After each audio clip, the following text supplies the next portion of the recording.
The first step is this. Um, uh, Step one is all about get to know us. And the steps are pretty simple. It's get to know us, let us get to know you, get some training, and get out there and plant. Those are the four steps. So let me just go through them very briefly. We'll create another training opportunity where we can go through these in more depth. But the first one is get to know us. You got to get involved in a local vineyard church if you want to plant a vineyard church. And it's a pretty difficult to plant, obviously, a healthy vineyard church if you've never been involved in one. And so it's different than reading a book. It's different than listening to some cool worship. It's different than going to a conference. In order to reproduce the values and the DNA of the vineyard, you pretty much have to get involved in one.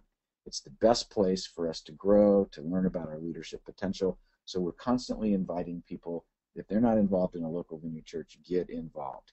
And then, studying and embracing our statement of faith. This deeply rooted theology that we have of the gospel of the kingdom of God really colors everything that we do. And potential planners are going to need to talk about that, really dialogue about that well. They need to get to know and embody our values, who we really are. The values kind of control how we do what we do. They're not necessarily the things that we do. And so the value of a practice and a theology of the kingdom, experiencing God, reconciling community, compassionate ministry, culturally relevant mission, getting to know those and really embody those is big. And then the last thing that I put on here is begin to live out the reality of our distinctives.